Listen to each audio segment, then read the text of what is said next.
Bismillahirrahmanirrahim. Assalamualaikum warahmatullahi wabarakatuh. Innal hamdalillah nahmaduhu wa nasta'inuhu wa nastahdihi wa nastaghfiruh wa na'udzu billahi min syururi anfusina wa min sayyiati a'malina. Man yahdihillahu fala mudilla lahu wa may yudlil fala hadiyalah. Asyhadu an la ilaha illallah wahdahu la syarikalah wa asyhadu anna Muhammadan abduhu wa rasuluhu arsalahullahu rahmatan lil alamin. Allahumma salli wa sallim wa barik ala hadzal nabiyil karim wa ala alihi wa sahbihi wa man sara ala nahjihi wattaba'a sunnatahu ila yaumiddin. Wa qala Allah ta'ala fil Qur'anil Karim, a'udzu billahi minasyaitonir rajim, ya ayyuhalladzina amanu taqullaha haqqa tuqatih wa la tamutunna illa wa antum muslimun. Ya ayuhan nasu taqu rabbakum alladzi khalaqakum min nafsin wahidah wa khalaqa minha zawjaha wa batha minhuma rijalan katsiran wa nisaa wattaqullaha alladzi tasaaluna bihi wal arham innallaha kana 'alaikum raqiba. Ya ayyuhalladzina amanu taqullaha wa qulu qawlan sadida yuslih lakum a'malakum wa yaghfir lakum dhunubakum wa may yuti'illaha wa rasulahu faqad faza fawzan 'azima. Amma ba'du, Allahumma inna hadza iqbalu lailik wa idbaru naharik wa aswatu du'atik faghfir lana jami'an ya rabbal alamin. Allahumma inna nas'aluka an usyrika bika syai'an na'lamu wa astaghfiruka lima la na'lamu. Allahumma inna nas'aluka al-ikhlas wa sidqa wal qawli wal amali. Bismillahi tawakkaltu 'ala Allah wa la haula wa la quwwata illa billah. Hadirin jamaah salat maghrib Masjid Al-Ikhlas yang insyaallah senantiasa dimuliakan oleh Allah Subhanahu wa taala. Kita lanjutkan kajian kita masih di kajian kitab tauhid. Kita masuk di bab yang keempat. Kita masih di bab tentang babud du'ai ila syahadati alla ilaha illallah, yaitu dakwah kepada kalimat la ilaha illallah. Ini pertemuan kedua di bab ini tentunya. Setelah di pertemuan pertama saya sudah mukadimai dan juga kita sempat membahas satu dalil yang mana di sini penulis mengutip dalam surat Yusuf ayat ke-108. Apa kata Allah Subhanahu wa taala? Qul hadhihi sabili ad'u ila Allahi ala basyira wa ana wa man ittaba'i wa subhanallah wa ma ana minal musyrikin. Katakanlah wahai Muhammad bahwa ini adalah jalanku, yaitu jalan agama yang wajib setiap diri dari orang-orang beriman mengikuti risalah dan petunjuk yang dibawa oleh Nabi kita Muhammad sallallahu alaihi wasallam. Aku dan juga orang-orang yang mengikuti aku, kata Allah Subhanahu wa taala, dan aku berdakwah kepada Allah dengan hujah yang nyata, maksudnya dengan ilmu, dengan basirah. Dan ini harus dipegang dari setiap umat Nabi Muhammad sallallahu alaihi wasallam, termasuk para dai-nya, para mubaliknya, bahwa berdakwah itu paling utama pondasinya adalah kalimat la ilaha illallah dan juga dengan ilmu, dengan basirah. Dan insyaallah malam hari ini para jamaah sekalian kita lanjutkan dengan dalil yang kedua, yaitu penulis mengutip satu hadis riwayat Ibnu Abbas radhiyallahu anhu. Ia berkata bahwa Rasulullah sallallahu alaihi wasallam manakala hendak mengutus sahabat yang mulia Mu'adz bin Jabal radhiyallahu anhu untuk berdakwah ke negeri Yaman,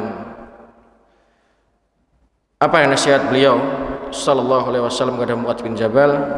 Innaka ta'ti qauman ahlal kitab, sungguh kamu akan mendatangi sebuah kaum ahlul kitab, Yahuda wa Nasara, maksudnya orang-orang Yahudi dan juga orang-orang Nasrani. Falyakun awwalama tad'um ila syahadatun alla ilaha illallah, maka hendaklah hal pertama yang kamu serukan kepada mereka, maksudnya engkau dakwakan kepada mereka adalah bersyahadat la ilaha illallah, ya, mengesahkan Allah Subhanahu wa taala dan juga mengakui bahwa Muhammad itu hamba juga benar utusannya. Wa fi riwayah, kalau dalam riwayat yang lain dikatakan anna yuwahidullah fa innahum ata'u kalidzaki fa alimuhum annallaha, dan agar mereka mentauhidkan Allah Subhanahu wa taala. Jika mereka mematuhi seruan pertamamu, maka hendaknya setelah itu engkau mendakwakan mereka dengan bahwa Allah telah mewajibkan kepada mereka alaihim khamsa, yaitu salat 5 waktu. Kemudian juga dilanjutkan di situ wa fi kulli yaumi wa lailati, setelah salat 5 waktu sekali dalam sehari, 5 kali waktu dalam satu hari. Dan jika mereka telah mematuhi itu juga, dalam hadis ini dikatakan ya, maka sampaikanlah kepada mereka bahwa Allah telah mewajibkan kepada mereka berzakat. Nanti insya Allah kita akan uraikan satu persatu para jamaah sekalian. Kemudian juga dilanjutkan di situ, dan hendaklah wa qaraimu amwalihim, hendaklah setelah mereka mengerjakan sholat 5 waktu sehari semalam itu, kemudian mengeluarkan zakat, ya, kemudian setelah itu ambillah sebagian harta dari mereka yang terbaik. Dan yang terakhir para jamaah sekalian, jika mereka telah mematuhi, maka hendaklah kita senantiasa mendoakan dan waspada terhadap orang-orang yang kita zalimi. Ya, dikatakan di sini fa inna laisa bainaha wa bainallahi hijab. Hendaklah seseorang itu takut terhadap perbuatan kezaliman, karena sesungguhnya orang berbuat kezaliman para jamaah sekalian, atau orang yang terzalimi itu doanya tidak ada hijab dengan Allah Subhanahu wa taala. Maksudnya akan dikabulkan oleh Allah Subhanahu wa taala. Nah, hadirin yang dimuliakan oleh Allah Subhanahu wa taala, dalam hadis ini tentu dijelaskan oleh penulis Syekh Abdul Wahab. Beliau mengatakan bahwa Nabi sallallahu alaihi wasallam tatkala mengutus Mu'adz bin Jabal radhiyallahu anhu untuk berdakwah ke negeri Yaman, mendakwakan tentang Islam ini dan mengajarkan Islam kepada penduduknya, yaitu Nabi memberikan rambu-rambu, memberikan langkah-langkah yang harus beliau ambil. Jadi orang kalau berdakwah itu para jamaah sekalian, itu tidak asal berdakwah saja, tidak asal berdakwah saja, tapi kita juga harus melihat, kita harus mengetahui siapa orang yang kita dakwahi. Makanya bahasa Nabi di sini, innaka ta'ti qauman ahlal kitab, engkau nanti akan mendatangi satu kaum ahlul kitab, Yahudi wan Nasara. Maksudnya di sini orang Yahudi Nasrani itu bukan orang sembarangan ahlul kitab ini. Orang Yahudi Nasrani itu dikenal sebagai orang yang pandai berdebat. Mereka itu punya ilmu, walaupun ilmunya itu juga ilmu yang keliru. Makanya Nabi di sini memberikan nasihat kepada Mu'adz, innaka ta'ti qauman ahlal kitab, engkau harus tahu siapa yang kau dakwai nanti ini, engkau akan mendatangi sebuah kaum. Kemudian Nabi SAW menjelaskan bahwasanya dia akan menghadapi sebuah kaum yang berilmu dan pandai berdebat. Makanya Pak, kalau dalam Sirah Nabawi itu, dari beberapa sirah itu juga penjelasan-penjelasan dari hadis-hadis Nabi, orang Yahudi itu Pak sampai dikategorikan seandainya nih mereka kalau berdebat itu kemudian harus berdusta, dia akan pegang mati betul, sekalipun dia harus ya sampai dibelah isi perutnya, baru dia akan mengaku para jamaah sekalian.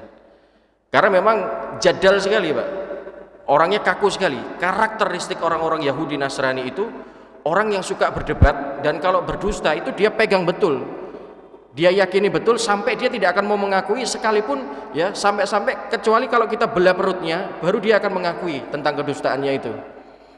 Makanya di sini dikatakan oleh Nabi, awas kamu akan berdakwah di suatu kaum ini pandai sekali dalam berdebat, ahli sekali. Karena bukan orang sembarangan, mereka juga orang-orang berilmu para jamaah sekalian. Kemudian juga disampaikan, diperintahkan oleh Nabi sallallahu alaihi wasallam agar Mu'adz dalam keadaan siap berdebat dan membantah syubhat-syubhat yang muncul. Ini harus kita waspadai para jamaah sekalian. Mengapa? Karena orang-orang Yahudi dan orang-orang Nasrani itu, atau orang-orang kafir di luar kita itu juga, mohon maaf, itu pandai mengeluarkan syubhat-syubhat yang nantinya justru kalau kita tidak siap dengan ilmu, maka kita bisa termakan dengan omongan kita sendiri para jamaah sekalian. Makanya Pak, kalau kita perhatikan ya, di luaran sana banyak orang Pak pandai sekali berdebat tentang agama Allah ini, saling menjatuhkan, menunjukkan kebenaran, tapi kalau tidak dengan ilmu, awas, kita malah justru nanti bisa Bapak ya terbalik dengan omongan kita sendiri. Makanya kalau kita mau diskusi panjang itu Pak, jangan diskusi sekedar omong kosong semacam ini. Oh ya, ini agama saya, ini agama yang benar gitu. Tapi tidak bawa dalil Pak, tidak bawa kitab. Nah, ini nggak ilmiah hal semacam ini. Ini waspada Pak. Ini waspada dalam hal semacam ini. Karena kalau mereka bicara dalil Pak, mereka juga menguasai sekali tentang dalil tadi itu. Karena justru saking menguasainya dalil tentang agama Allah ini Pak, itu makanya mereka itu mengkelabui umat Islam ini dengan sesuatu kedustaan. Saya pernah menyampaikan Pak ya, saya cerita sedikit. Dulu itu ada seorang pendeta Pak, pendeta Yahudi ya, sangat terkemuka, sangat terkenal ya, kemudian dia berzina Pak, ketahuan berzina gitu.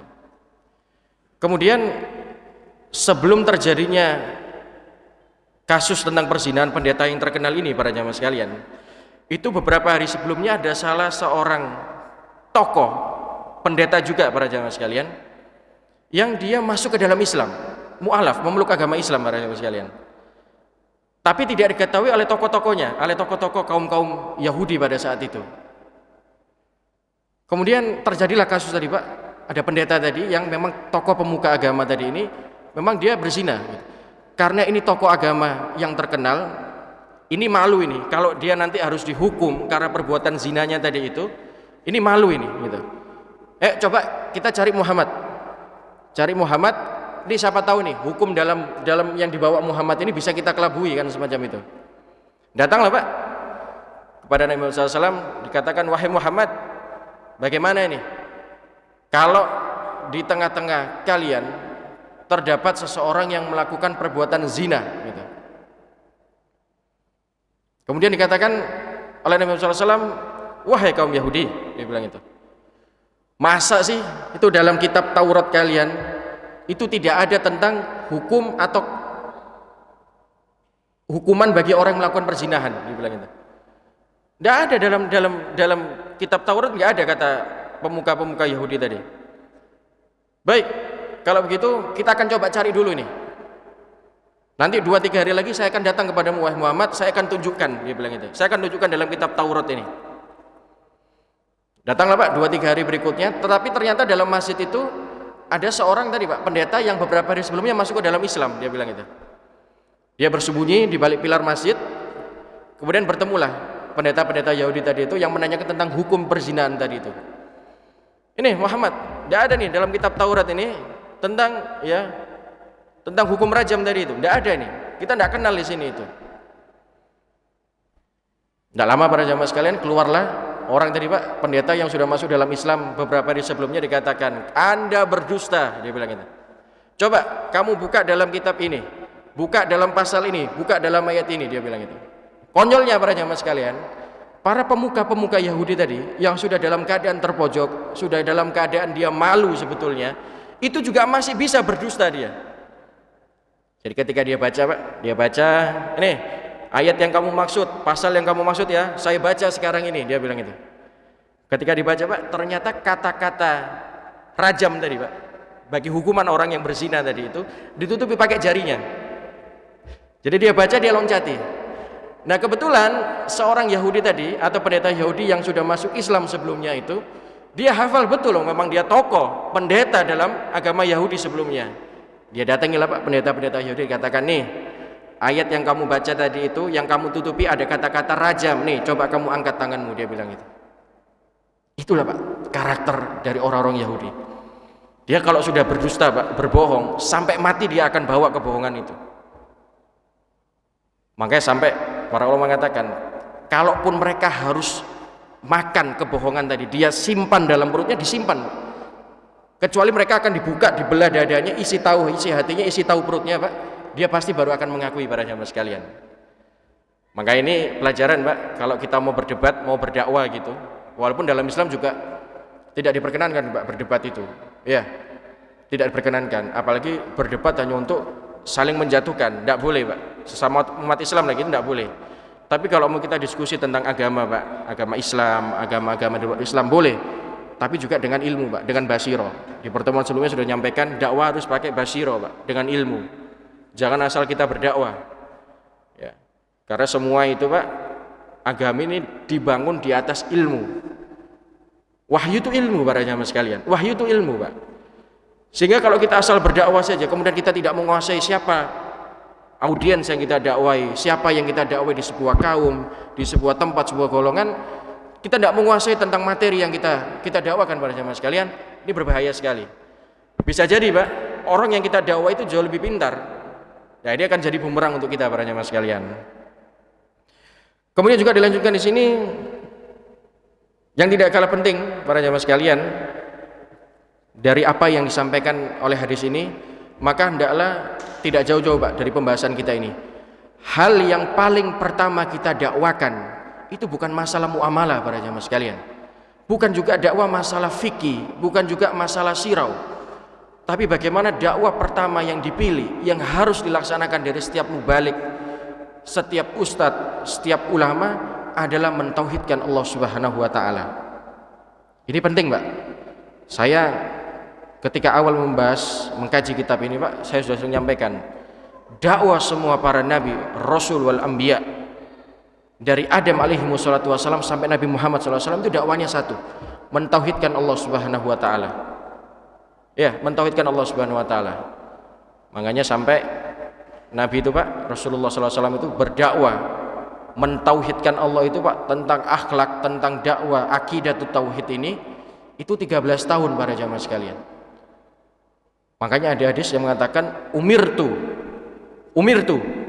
an uqatilun annas hatta asyhadu alla ilaha illallah wa anna muhammadar rasulullah. Ketika Nabi Pak awal-awal diutus itu, Nabi mengatakan, aku ini diutus oleh Allah Subhanahu wa taala untuk mendakwai kalian dan sampai memerangi kalian.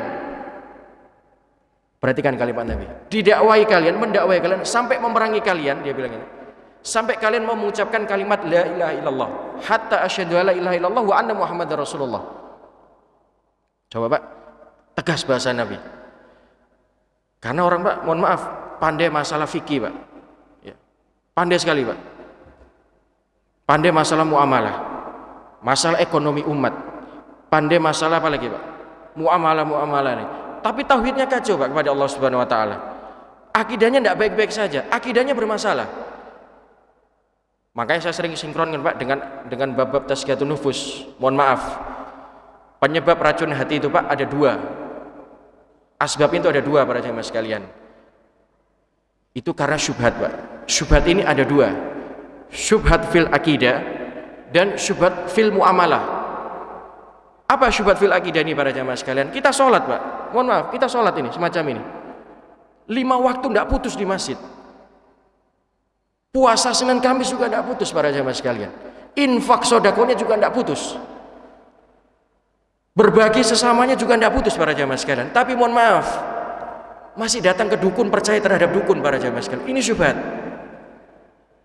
Itu tadi yang saya bilang, muamalah kita bagus, hablum minanas kita juga bagus, sesama umat manusia ini, sesama jamaah kita bagus sekali para jamaah sekalian. Tapi hubungan kita dengan Allah Subhanahu wa taala, akidah kita sama Allah Subhanahu wa taala ini kacau. Saya sholat Ustaz, iya. Saya berinfak, iya. Saya puasa Ramadan, iya. Saya zakat, iya. Tapi terkadang saya masih datang ke dukun. Ustaz, jangan kasar, bukan dukun, ini orang pintar. Apapun bahasanya ya, ini syubhat para jamaah sekalian. Masalah rusaknya umat saat ini bukan masalah ekonominya, Bukan masalah dia tidak paham tentang ilmu fikihnya, bukan tidak paham tentang masalah muamalahnya, tapi rusaknya akidah umat ini para jamaah sekalian karena akidah yang tidak begitu baik. Kita Pak ngaji Pak masalah akidah semacam ini, tauhid semacam ini, banyak Pak sumber-sumber yang masuk, tidak pandai mengontrol, tidak bisa mencerna dengan baik, tidak berdasarkan dengan ilmu, kacau akidah kita para jamaah sekalian. Boleh Pak kita belajar tazkiyatun nufus, ya masalah fikih Pak penting Pak karena untuk amalia kita, ibadah kita gitu. Tapi jangan lupakan akidah ini juga penting. Asas utama akidah kita itu, asas utama agama kita itu akidah para jamaah sekalian. Nabi itu Rasulullah SAW diutus bukan membuat orang pandai dalam beragama, tapi bagaimana orang yang tidak mengenal agama menjadi kenal agama para jamaah sekalian. Kan begitu. Nabi diutus orang yang tidak mengerti tentang Islam ini kemudian bisa mengenal Islam. Itulah fungsi Nabi Muhammad SAW diutus para jamaah sekalian. Maka dalam ayat dikatakan wa man nursilu mursalina illa mubashirina wal mundirin. Rasulullah SAW itu para jamaah sekalian diutus itu untuk dua saja Pak, sebagai pemberi kabar dan membawa peringatan para jamaah sekalian. Apakah Nabi kemudian akan diminta pertanggungjawaban terhadap apa yang didakwainya? Tidak. Karena dakwah Nabi itu bagaimana saya mau menyampaikan tauhid ini, akidah, mengesahkan Allah Subhanahu wa taala, selebihnya urusan masing-masing pribadi para jamaah sekalian. Ini pelajaran penting para jamaah sekalian bahwa dakwah utama itu haruslah tauhid pada Allah Subhanahu wa taala. Coba Pak, kalau kita tidak punya tauhid, tidak mendalami tentang ilmu tauhid ini, kalau kita ada masalah para jamaah sekalian, itu syariat memberitakan kita tawakal sama Allah Subhanahu wa taala. Tapi kalau kita tidak punya tauhid, tidak punya keimanan akidah pada Allah Subhanahu wa taala, mohon maaf Pak, bisa rusak umat ini. Datang ke paranormal, datang ke dukun para jamaah sekalian, datang ke orang-orang pintar, minta nyembah pada berhala-berhala. Loh, ini fakta para jamaah sekalian. Karena apa? Karena akidahnya yang tidak baik. Rusaknya akidahnya, rusaknya tauhidnya pada Allah Subhanahu wa taala. Maka ya akhi, ini penting sekali Pak, dakwakan tentang tauhid ini Pak, dakwakan tentang tauhid. Banyak sekali Pak, bahkan kita tidak bisa menghitung ya penjelasan-penjelasan para ulama melalui hadis-hadis Nabi bahwa semua dakwah Nabi itu Pak adalah tauhid pada Allah Subhanahu wa taala. Bagaimana mengesahkan Allah Subhanahu wa taala. Makanya Pak ya, hadis yang sahih juga, aku berdakwah di kota Mekah selama 13 tahun itu Pak, mengeluarkan umat ini dari masa jahiliyah juhala, dari masa kebodohan, kesyirikan menuju masa ketauhidan kepada Allah Subhanahu wa taala. Kemudian dilanjutkan di sini para jamaah sekalian. Kedua Pak, kalau akidahnya sudah bagus, ya, tauhidnya sudah bagus, ini sinkron Pak. Kalau akidahnya sudah bagus, nanti baru ayo kamu dakwakan tentang sholat. Ya Pak ya, tentang sholat. Rukun Islam itu Pak, ada berapa? Ada 5 Pak ya. Dimulai dari apa yang pertama? Tauhid para jamaah sekalian. Buniyal Islam ala khamsi. Syahadati alla ilaha illallah wa iqamus shalah wa itaiz zakat wa shaum ramadan wal hajjul mabrur. Kan begitu Pak ya? Orang enggak mungkin Pak bisa mengerjakan sholat tapi kalau dia belum bertauhid pada Allah Subhanahu wa taala, bagaimana dia mau sholat, mengerjakan sholat, ibadah sama Allah sedangkan dia tidak mengenal Tuhannya Allah Subhanahu wa taala? Ini logika loh Pak, masuk sebetulnya. Sinkron kan? Bagaimana orang kemudian mau mengeluarkan zakat, susah-susah mengeluarkan zakat sedangkan dia tidak bertauhid sama Allah Subhanahu wa taala? Bagaimana mungkin orang mau berpuasa selama 1 bulan penuh di bulan suci Ramadan tapi kalau dia tidak bertauhid sama Allah Subhanahu wa taala? Kan pilihannya cuma dua Pak. Dia beramal tadi itu untuk Allah atau untuk kesyirikan selain kepada Allah Subhanahu wa taala. Kan seperti itu para jamaah sekalian. Terakhir Pak, puncaknya sangat konyol kita mau mengeluarkan uang yang banyak, nunggu berpuluh-puluh tahun untuk mau berangkat haji Pak, tapi dia tidak punya tauhid sama Allah Subhanahu wa taala. Sangat mustahil para jamaah sekalian. Makanya kenapa Pak rukun Islam itu secara sempurna ada 5 tadi Pak, itu saling berkesinambungan. Tidak mungkin orang tiba-tiba menjalankan haji Pak, tapi dia tidak punya tauhid sama Allah Subhanahu wa taala. Tidak mungkin orang menjalankan ibadah puasa 1 bulan penuh Ramadan, tapi dia tidak beriman dulu pada Allah dan Rasulnya para jamaah. Kan seperti itu Pak. Syarat orang mengerjakan sholat, mengerjakan zakat, kemudian mengerjakan puasa, mengerjakan haji, Kalau dia tidak beriman dengan Allah dan Rasulnya, bagaimana dia mengerjakan amal-amal ini para jamaah sekalian? Logika sederhananya semacam itu, Pak. Jadi monggo, Pak, yang paling utama itu bagaimana kita mentauhidkan Allah Subhanahu wa taala. Tauhid, Pak, tauhid. Ini yang paling penting. Bagaimana kita mengesahkan Allah Subhanahu wa taala. Bahkan, Pak, di pertemuan saya sebelumnya saya juga sudah nyampaikan, kehidupan yang kita rasakan saat ini para jamaah sekalian, ini juga buah dari ketauhidan kita kepada Allah Subhanahu wa taala. Apa, Pak? Wa takhadha rabbuka min bani adam zuhurihim dzurriyyatahum alastu birabbikum. Ketika kita, Pak, dalam usia kandungan ibu kita 4 bulan 120 hari itu, mohon maaf, bukankah kita ditanya oleh Allah Subhanahu wa taala, diminta kesaksian tauhid kita sama Allah Subhanahu wa taala? Betul, Pak? Alastu birabbikum. Wahai jabang bayi, benar enggak aku ini Tuhanmu, Rabbmu? Qalu bala syahidna. Iya, benar, engkau Tuhan kami. Kan seperti itu para jamaah sekalian. Itu kita masih dalam usia kandungan para jamaah sekalian. Ketika kita lahir, walaupun ini dikilafkan, dipersihkan oleh para ulama, tapi yang sahih adalah bagaimana ketika seorang bayi baru lahir para jamaah sekalian, kita diperdengarkan dengan kalimat-kalimat thayyibah. Walaupun ada orang mengazankan, silakan saja. Tapi kalimat azan pun, Pak, itu kalimat thayyibah. Semua mengesahkan Allah Subhanahu wa taala. Setuju, Pak, ya? Itu kalimat-kalimat tauhid para jamaah sekalian. Setelah kita lahir, Pak, kita hidup, kita membawa risalah Islam ini. Tidak selesai sampai di situ, Pak. Ketika kita menjumpai ajal kita akan dipanggil oleh Allah Subhanahu wa taala. Ketika kita dalam keadaan naza, tauhid lagi, Pak, yang dibawa oleh setiap umat-umat ini.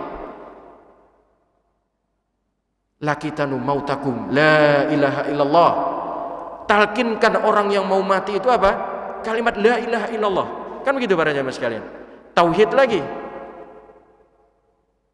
Tidak selesai sampai di situ para jamaah sekalian. Kita sudah mati, Pak, sudah dikubur, ditinggalkan oleh keluarga kita, ditinggalkan oleh harta-harta kita. Kita ditanya oleh Allah Subhanahu wa taala melalui perantara para malaikat. Tauhid lagi nih, Pak. Man rabbuka? Siapa Tuhanmu?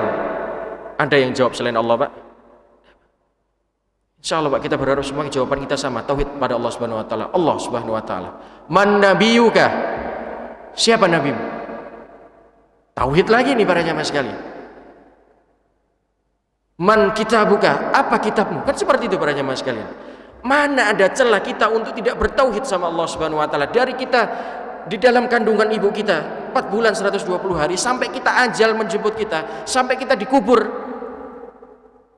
kita juga masih berpegang teguh dengan tauhid, Pak. Dari kalimat itulah kita hidup para jamaah sekalian. Dari kalimat itulah kita juga akan dimatikan oleh Allah Subhanahu wa taala. Jadi mohon maaf, Pak, kalau ada orang menyampingkan masalah dakwah tauhid la ilaha illallah, Pak, sangat disayangkan. Karena tauhid ini adalah asas fondasi dalam agama kita, Pak. Tadi saya sampaikan bunyal Islam ala khamsi. Islam itu, Pak, dibangun di atas 5 perkara yang kita kenal sebagai rukun Islam, Pak. Rukun Islam. Kemudian kita lanjutkan para jamaah sekalian. Kemudian beliau sallallahu alaihi wasallam memperingatkan tentunya kepada Muadz bin Jabal untuk waspada terhadap perbuatan-perbuatan kedzaliman, Pak, dalam hadis ini. Mengapa ya, akhi? Perbuatan kedzaliman itu bukan perkara yang remeh, Pak.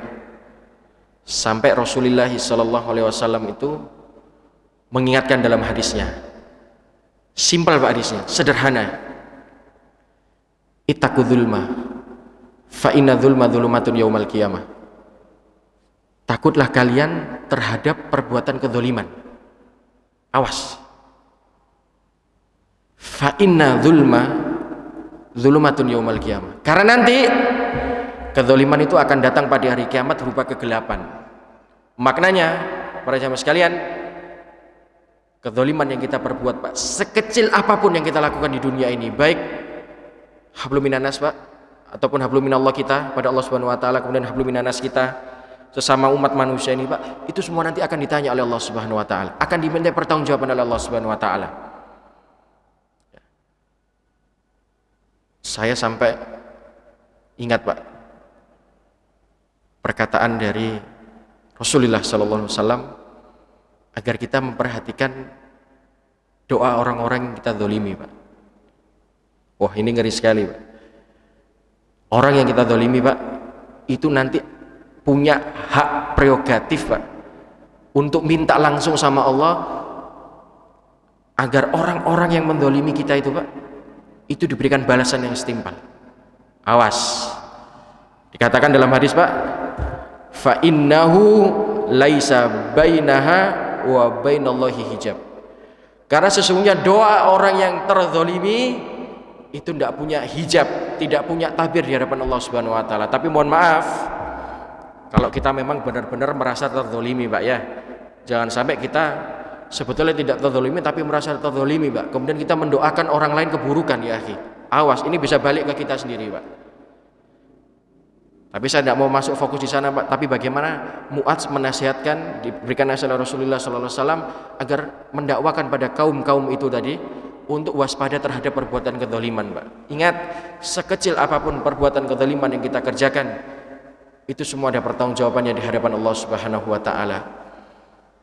Kama tadi nutudan, sebagaimana engkau berperilaku maka engkau akan dibalas. Kemudian Pak, juga dilanjutkan di sini, juga diperintahkan oleh Rasulullah sallallahu alaihi wasallam agar Mu'adz Pak antahkumu bil adl atau ahtakumu bil adl, agar berlaku adil Pak, berbuat adil. Ini ada kisah menarik Pak sebetulnya gitu ya.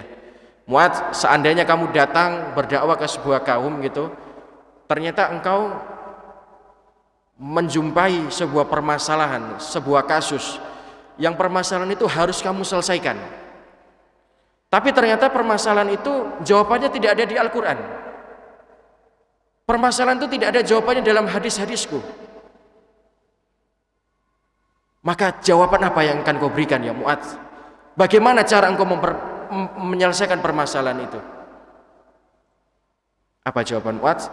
Aku akan beristihad ya Rasulullah, namun tidak keluar dari ketentuan Al-Quran dan Sunnah Nabi Muhammad SAW.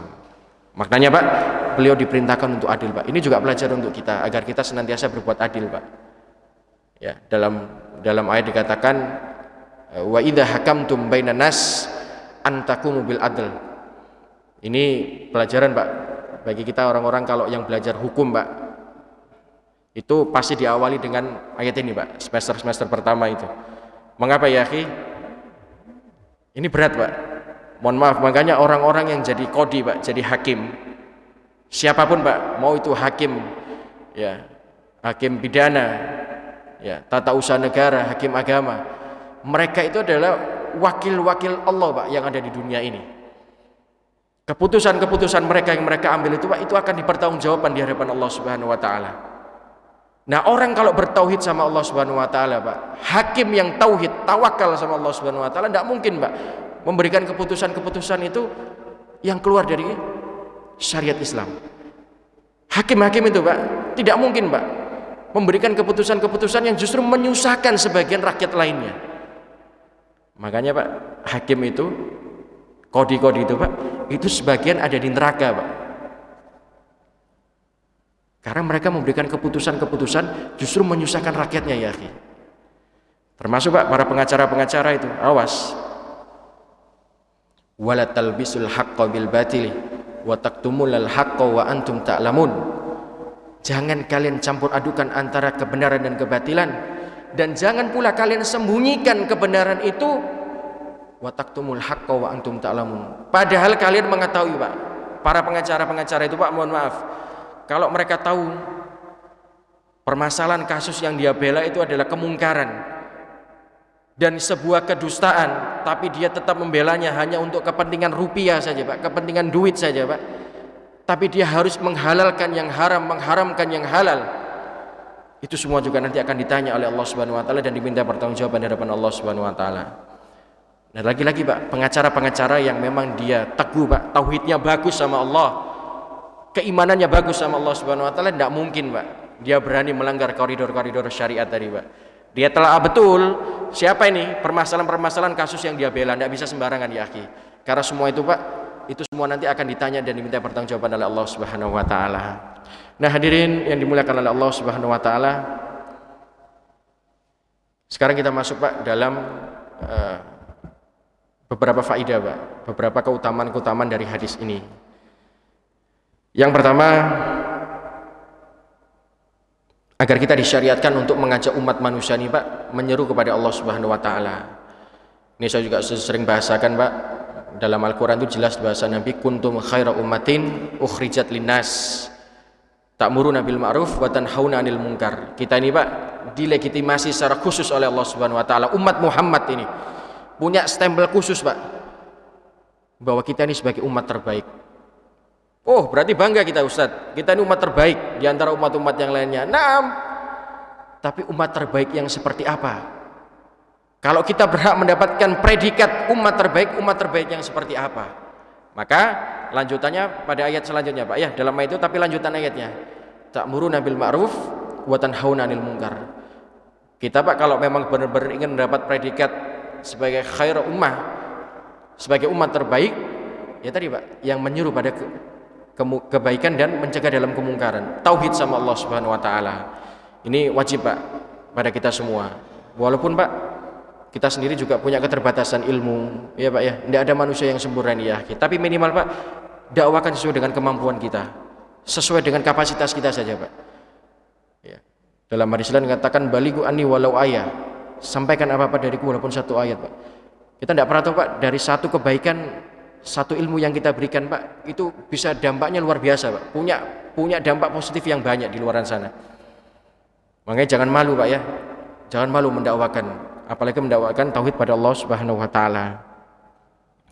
Kemudian Pak, yang kedua, al-tadarruj. Orang kalau berdakwah itu Pak harus bertahap. Mohon maaf, jangan orang baru tobat kemarin kemudian langsung kita dakwakan Pak tentang perintah untuk sholat malam. Orang baru tobat kemarin Pak, jangan didakwakan bahwa orang bertaubat itu harus ya benar-benar taubatan nasuha, tapi kemudian dilarang untuk menyampaikan kebaikan. Nah ini jadi masalah juga ya.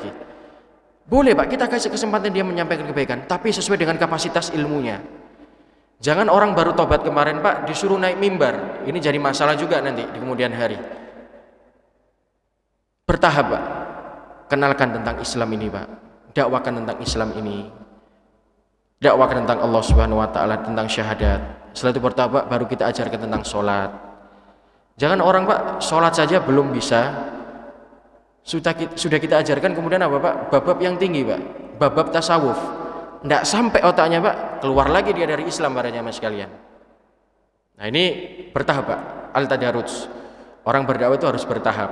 Kita harus lihat juga Pak ya, contoh kita berdakwah di suatu tempat, di suatu pemukiman yang terpencil Pak, tidak pernah kenal tentang agama Islam ini Pak, tiba-tiba kita ajarkan agar ya berjihad di jalan Allah Subhanahu wa taala, perang jalan Allah Subhanahu wa taala. Keluar dia dari Islam Pak, tidak mau dia masuk dalam Islam lagi para jamaah sekalian. Jadi harus bertahap Pak. Ini ibrah yang bisa kita ambil, bertahap.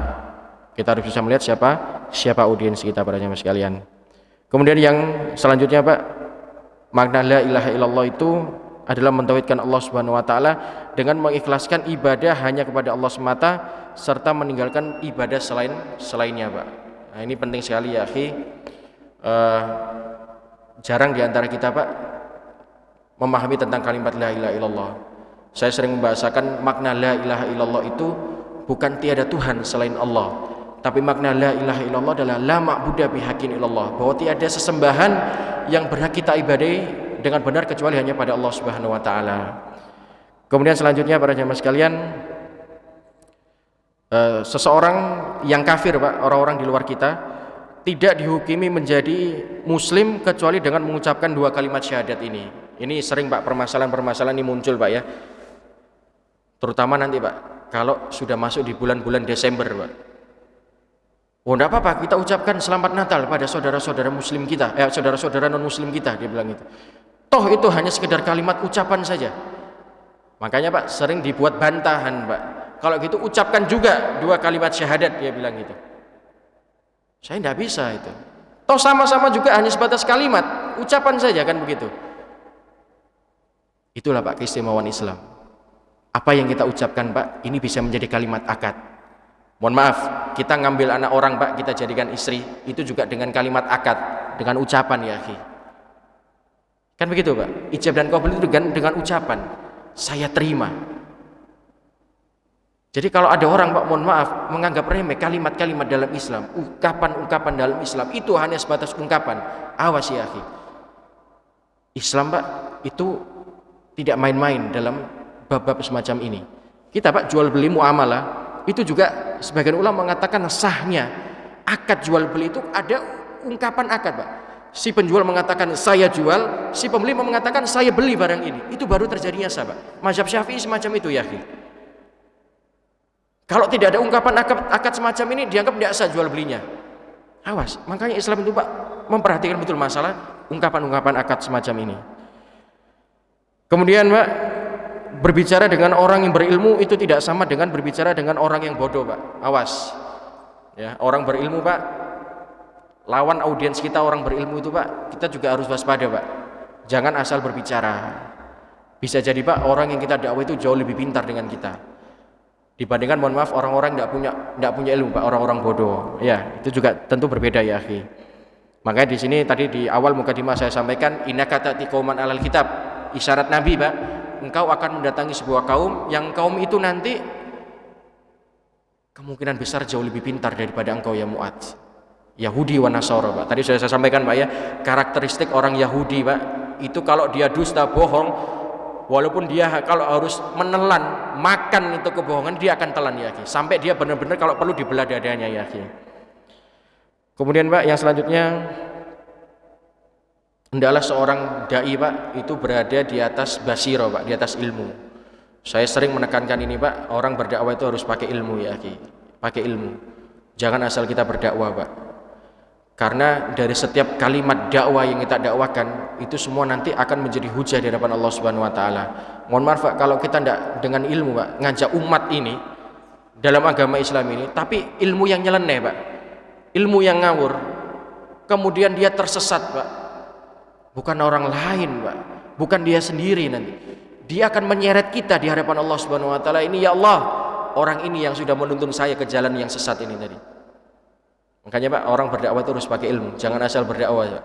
Tadi makanya saya bahasakan, orang baru tobat kemarin Pak, mohon maaf, jangan berdakwah yang tinggi-tinggi, dakwah masalah asma wa sifat, ya Pak ya. Wah ini bab tinggi sekali Pak. Berbicara tentang zatnya Allah, tentang sifat-sifatnya Allah, ini bahaya ya, jangan Pak, jangan ya. Tapi tetap kita berdakwah dengan ilmu sesuai dengan kemampuan kita. Kemudian yang selanjutnya para jemaah sekalian, tidak dibolehkan kita untuk melakukan perbuatan kezaliman Pak. Ini yang terakhir Pak ya. Ini penting sekali, tadi saya sudah bahasakan kezaliman Pak. Ini bukan perkara yang remeh. Kalau kita Pak berbuat kemaksiatan murni hanya pada Allah Subhanahu wa taala, kita taubat Pak. Cukup kita mohon ampun sama Allah, tidak mengulangi lagi Pak, meninggalkan, diampuni dosa kita oleh Allah Subhanahu wa taala. Tapi kalau perbuatan maksiat kita nih Pak, kezaliman kepada sesama makhluk ya akhi, ini bukan cukup hanya kita taubat sama Allah Subhanahu wa taala, kita mohon ampun sama Allah Subhanahu wa taala, tapi bagaimana orang kita zalimin tadi ini Pak juga mencari ridho Pak, kita cari ridhonya, diampuni tidak, dimaafkan tidak Pak. Kalau tidak Pak, kita akan dipertemukan dengan orang yang kita zalimi di hadapan Allah Subhanahu wa taala dan akan diselesaikan urusan-urusan yang belum kita selesaikan yang ada di dunia ini Pak. Maka dalam bab Riyadhus Shalihin itu Pak, Imam Nawawi menukil satu hadis, manakala Allah Subhanahu wa taala nanti Pak hari kiamat akan mempertemukan dua ekor domba, yang satu bertanduk, yang satu tidak Pak. Kenapa? Untuk menyelesaikan urusan yang belum terselesaikan manakala mereka hidup di dunia. Semoga ada manfaatnya para jemaah sekalian. Kajian kita malam hari ini kita masih di dalil yang kedua. Semoga Allah Subhanahu wa taala istiqomahkan kita di atas iman dan Islam, dan biinilah dengan izin Allah Subhanahu wa taala kita diakhiri hidup kita dalam keadaan husnul khatimah. Saya tidak buka tanya jawab karena waktunya terbatas. Wassallallahu ala nabiyina Muhammadin wa ala alihi washabihi ajmain. Subhanakallahumma wa bihamdika asyhadu an la ilaha illa anta astaghfiruka wa atubu ilaik. Wassalamualaikum warahmatullahi wabarakatuh.